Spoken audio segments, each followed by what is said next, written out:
जय श्री राम, जय हनुमान, जय बालाजी महाराज की जय। हनुमान जी महाराज उल्टारी मंत्र उच्चारण मात्र ही जीवन समस्या मूल दूर हो, शत्रु बाधा दूर हो।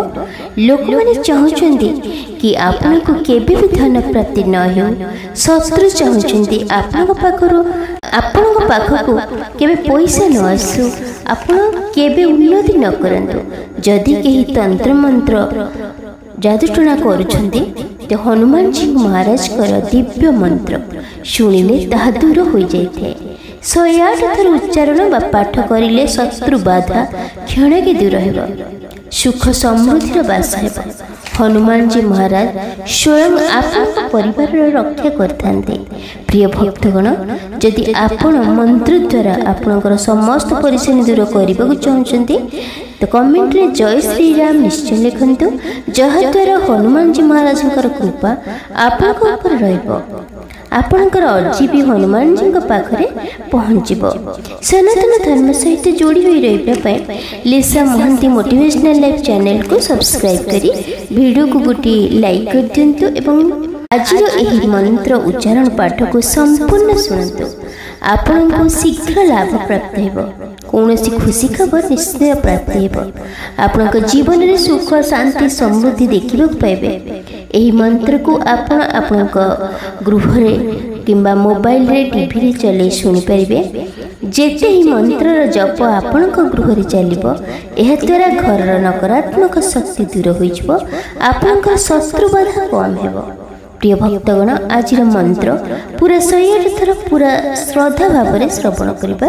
ओम रामदूताय नमः, सर्वदुष्ट निवारणाय स्वाहा।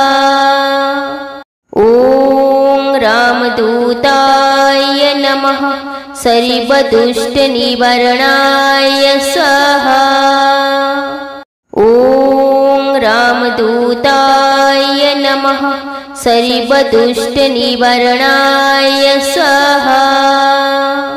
ओम रामदूताय नमः, सर्वदुष्ट निवारणाय स्वाहा। ओम रामदूताय नमः, सर्वदुष्ट निवारणाय स्वाहा।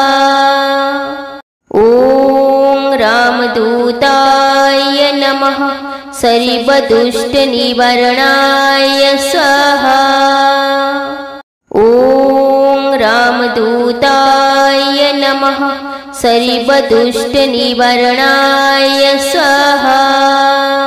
ओम रामदूताय नमः, सर्वदुष्ट निवारणाय स्वाहा। ओम रामदूताय नमः, सर्वदुष्ट निवारणाय स्वाहा। ओम रामदूताय नमः, सर्वदुष्ट निवारणाय स्वाहा। ओम रामदूताय नमः, सर्वदुष्ट निवारणाय स्वाहा। ओम रामदूताय नमः, सर्वदुष्ट निवारणाय स्वाहा। ओम रामदूताय नमः, सर्वदुष्ट निवारणाय स्वाहा। ओम रामदूताय नमः, सर्वदुष्ट निवारणाय स्वाहा। ओम रामदूताय नमः, सर्वदुष्ट निवारणाय स्वाहा। ओम रामदूताय नमः, सर्वदुष्ट निवारणाय स्वाहा। ओम रामदूताय नमः, सर्वदुष्ट निवारणाय स्वाहा।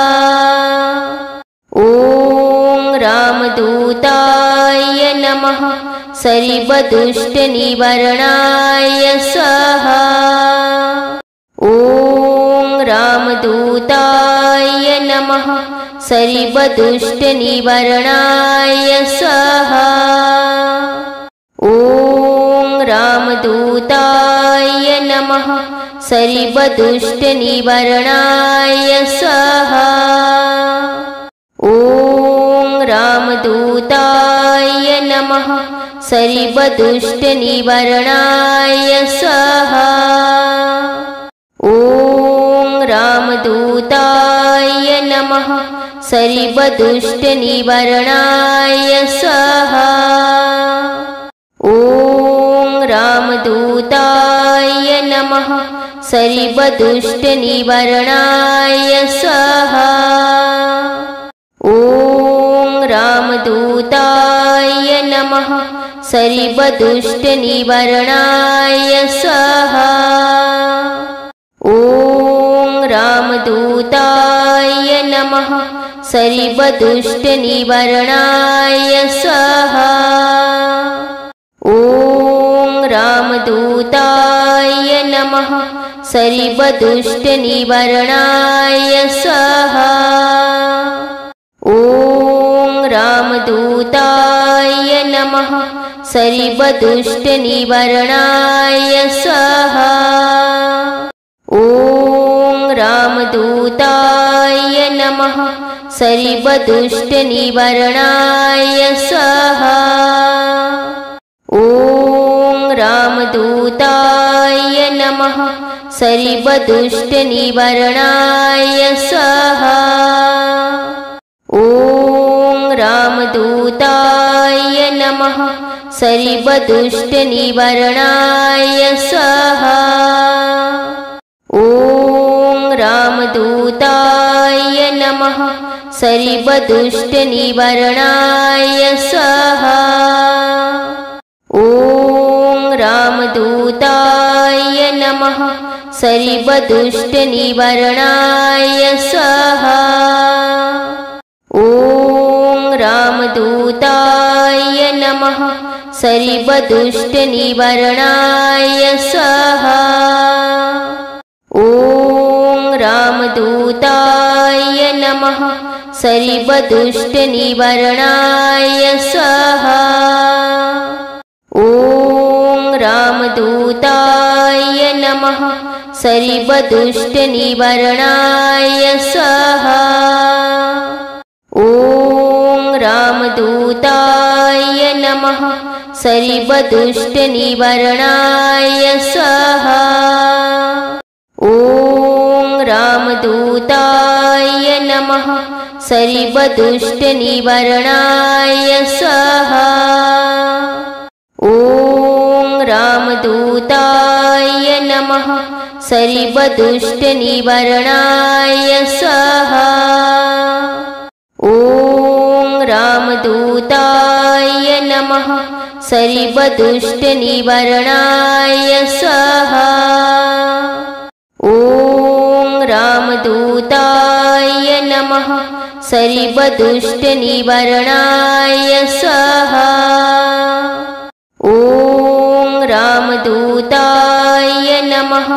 सर्वदुष्टनिवारणाय स्वाहा।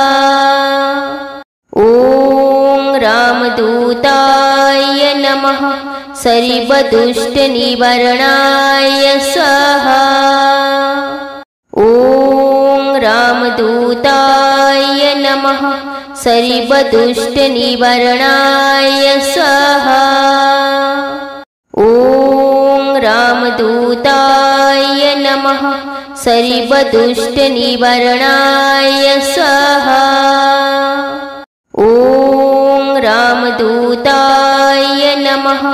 सर्वदुष्टनिवारणाय स्वाहा।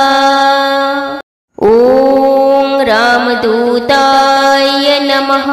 सर्वदुष्टनिवारणाय स्वाहा। ॐ रामदूताय नमः। सर्वदुष्टनिवारणाय स्वाहा।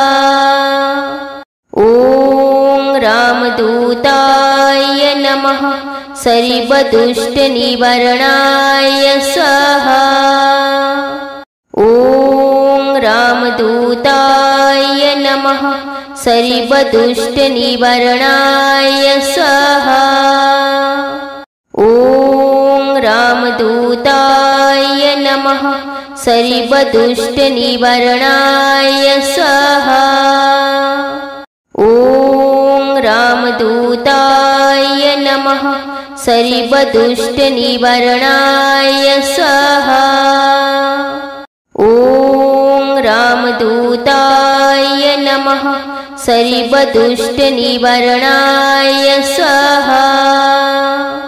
ॐ रामदूताय नमः सरिबदुष्टनिवारणाय स्वाहा। ॐ रामदूताय नमः सरिबदुष्टनिवारणाय स्वाहा। ॐ रामदूताय नमः सरिबदुष्टनिवारणाय स्वाहा। ॐ रामदूताय नमः सरिबदुष्टनिवारणाय स्वाहा। ॐ रामदूताय नमः सरिबदुष्टनिवारणाय स्वाहा। ॐ रामदूताय नमः सरिबदुष्टनिवारणाय स्वाहा। ॐ रामदूताय नमः सरिबदुष्टनिवारणाय स्वाहा। ॐ रामदूताय नमः सरिबदुष्टनिवारणाय स्वाहा। ॐ रामदूताय नमः सरिबदुष्टनिवारणाय स्वाहा। ॐ रामदूताय नमः सरिबदुष्टनिवारणाय स्वाहा। ॐ रामदूताय नमः सरिबदुष्टनिवारणाय स्वाहा। ॐ रामदूताय नमः सरिबदुष्टनिवारणाय स्वाहा। ॐ रामदूताय नमः सरिबदुष्टनिवारणाय स्वाहा। ॐ रामदूताय नमः सरिबदुष्टनिवारणाय स्वाहा। ॐ रामदूताय नमः सरिबदुष्टनिवारणाय स्वाहा। ॐ रामदूताय नमः सरिबदुष्टनिवारणाय स्वाहा। ॐ रामदूताय नमः सरिबदुष्टनिवारणाय स्वाहा। ॐ रामदूताय नमः सरिबदुष्टनिवारणाय स्वाहा। ॐ रामदूताय नमः सरिबदुष्टनिवारणाय स्वाहा। ॐ रामदूताय नमः सरिबदुष्टनिवारणाय स्वाहा। ॐ रामदूताय नमः सरिबदुष्टनिवारणाय स्वाहा। ॐ रामदूताय नमः सरिबदुष्टनिवारणाय स्वाहा। ॐ रामदूताय नमः सरिबदुष्टनिवारणाय स्वाहा। ॐ रामदूताय नमः सरिबदुष्टनिवारणाय स्वाहा। ॐ रामदूताय नमः सरिबदुष्टनिवारणाय स्वाहा। ॐ रामदूताय नमः सरिबदुष्टनिवारणाय स्वाहा। ॐ रामदूताय नमः सर्वदुष्टनिवारणाय स्वाहा। ॐ रामदूताय नमः। सर्वदुष्टनिवारणाय स्वाहा। ॐ रामदूताय नमः। सर्वदुष्टनिवारणाय स्वाहा। ॐ रामदूताय नमः। सर्वदुष्टनिवारणाय स्वाहा। ॐ रामदूताय नमः। सर्वदुष्टनिवारणाय स्वाहा। ॐ रामदूताय नमः। सर्वदुष्टनिवारणाय स्वाहा। ॐ रामदूताय नमः। सर्वदुष्टनिवारणाय स्वाहा। ॐ रामदूताय नमः। सर्वदुष्टनिवारणाय स्वाहा। ॐ रामदूताय नमः। सर्वदुष्टनिवारणाय स्वाहा। ॐ रामदूताय नमः। सर्वदुष्टनिवारणाय स्वाहा। ॐ रामदूताय नमः। सर्वदुष्टनिवारणाय स्वाहा। ॐ रामदूताय नमः। सर्वदुष्टनिवारणाय स्वाहा। ॐ रामदूताय नमः। सर्वदुष्टनिवारणाय स्वाहा। ॐ रामदूताय नमः। सर्वदुष्टनिवारणाय स्वाहा। ॐ रामदूताय नमः। सर्वदुष्टनिवारणाय स्वाहा। ॐ रामदूताय नमः। सर्वदुष्टनिवारणाय स्वाहा। ॐ रामदूताय नमः। सर्वदुष्टनिवारणाय स्वाहा। ॐ रामदूताय नमः। सर्वदुष्टनिवारणाय स्वाहा। ॐ रामदूताय नमः। सर्वदुष्टनिवारणाय स्वाहा। ॐ रामदूताय नमः। सर्वदुष्टनिवारणाय स्वाहा।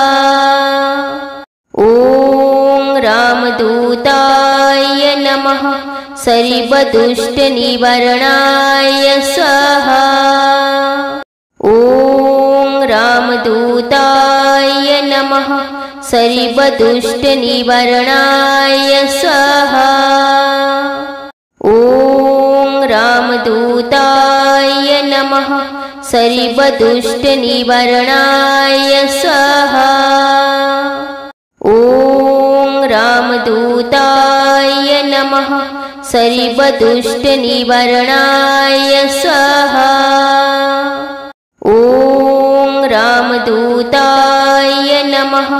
सर्वदुष्टनिवारणाय स्वाहा। ॐ रामदूताय नमः। सर्वदुष्टनिवारणाय स्वाहा।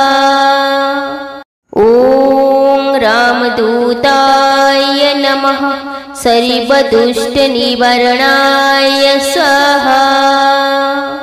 ॐ रामदूताय नमः।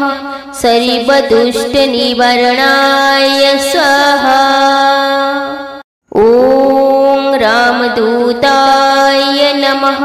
सर्वदुष्टनिवारणाय स्वाहा। ॐ रामदूताय नमः।